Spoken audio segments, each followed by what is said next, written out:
What's up, muscle car people? This is Bringing Muscle Cars, and I'm Matt. Today, we're going to talk about some of the things I don't like about my 2020 Mustang GT.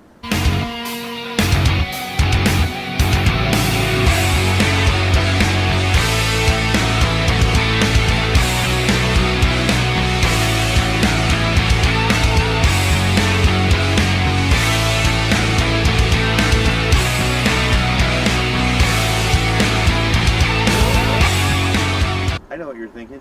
It's Met. It's not a factory color. You'd be right. It's a wrap. Check out the videos on the wrap that are coming soon. So these are the things I don't like about my car. First thing I don't like are the wheels that it comes with. Maybe it's just because it's a base model, but come here, I'll show you the wheels. Technically, I don't actually mind the way the wheels look that bad. The problem is the tires. We got a regular GT is going to make 400 horsepower, 375, 380 at the wheels. We got a Whipple on our car, so we're making 700, and these are 235s all the way around. These are basically front runners for drag radials on the back. So, you know, we drove this thing, we bought it in Ohio, drove it back to Pennsylvania, we put that thing on jack stands, took the wheels right off. We had to put some new ones on. We got that problem solved, and I actually sold them today, so the guys come in to get them. All right, let's take a look at the interior of the car.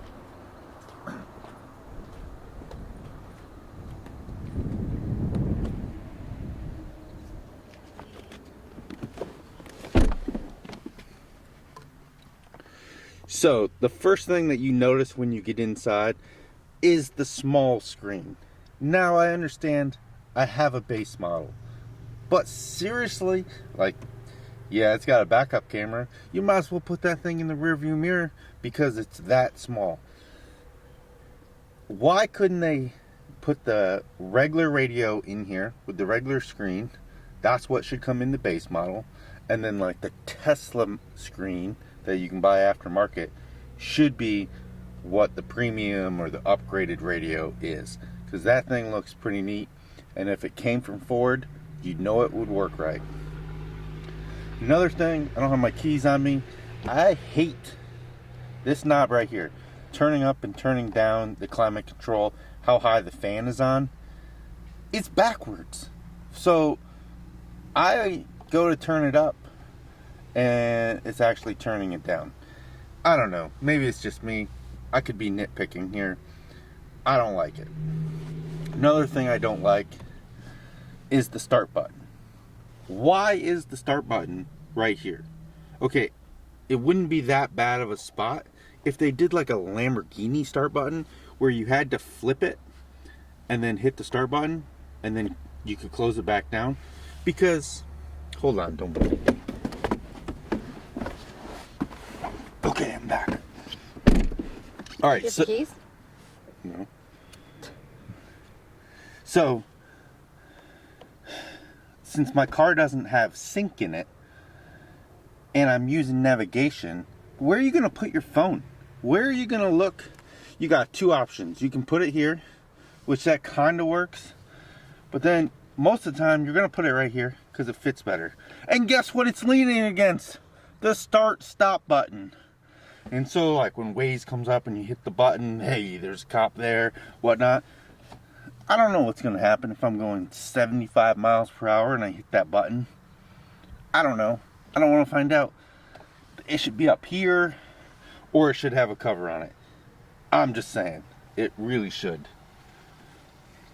Another thing I don't like about it, there's literally no light here. In my S197, it's the same way. There should be some ambient lighting.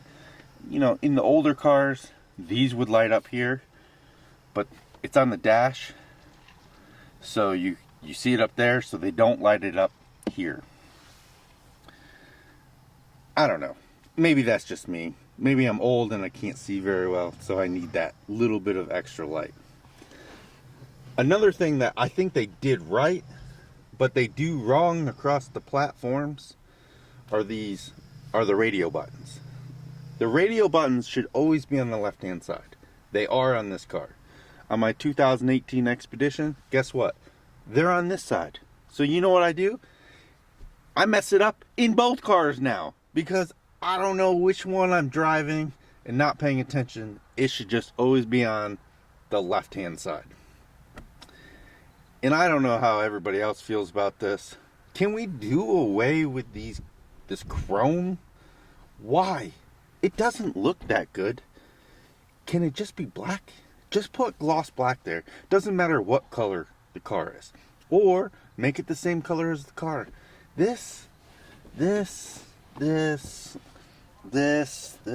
don't know.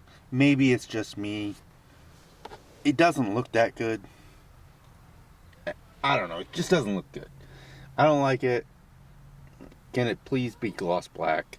I think everybody would like it better. Another thing that I don't think they do very well across the platforms is the door handles. So this one has a door handle up here, which is normal, I guess. My Expedition, and I bet you the trucks are right here. So I'm always going to open the door and there's no door handle there, but there is in my Expedition. Maybe that's nitpicking, but still, I don't know. I think it should be similar across the platform, because if you're driving a Mustang and you have a second Ford or a second car, most likely it's going to be a Ford, and most likely it's going to be a truck, Expedition, Explorer, something like that. And they really should just fix that. They really should. One more thing I don't like about the interior, or I guess the display setup, is that, okay, I switched the tires and now it's not sensing the tires, and that light just keeps beeping, just keeps coming on, the tire sensors. And I've had a couple check engine lights come on, and you know, the tire sensor takes up the whole screen in the middle because they want you to see, hey, your tire sensors aren't working, something is wrong. But then when you get a check engine light, it just shows up little on the tack, and they don't even make a big deal of it. Maybe it's just because of the code I'm getting. The code isn't a huge deal, but it's still annoying, I guess. I don't know. Just doesn't make any sense to me. Like, the tire sensor should be maybe a little smaller, or just come up over here, and every check engine light should come on in the dash.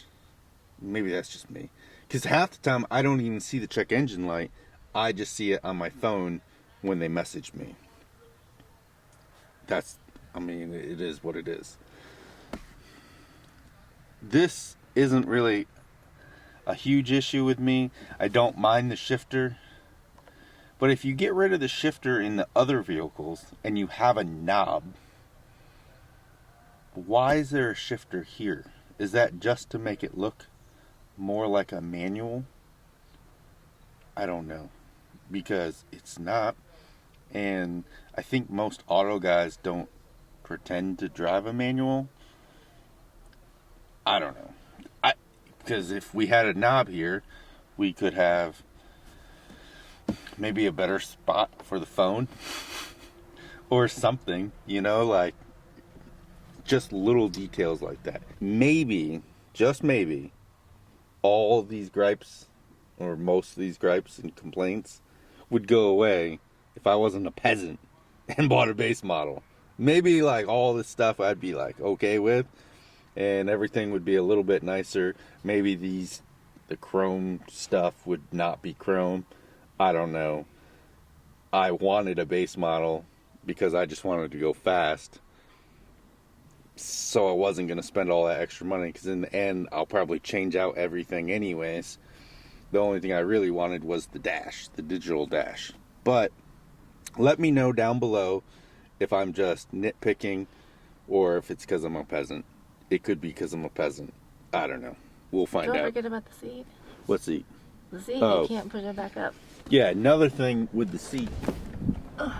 Tia, show them how the seat works. So to get somebody in the back seat, okay, the seat goes forward. And of course, you're only going to have little people in the back seat. I got some kids. so they climb in the back seat, no problem. Remember back in the day, your buddy would have a 2-door car, Cavalier, old Mustang, anything like that, and then you'd get in, and then you would just pull the seat back. Oh man, that doesn't work.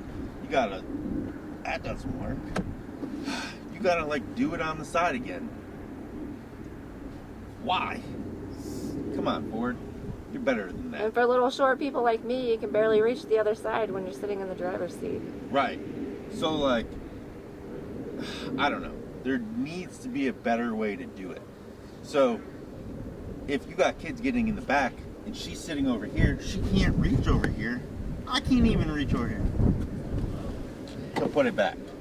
Like, is that some kind of safety feature? Is that some rule that some politician put in? I don't know.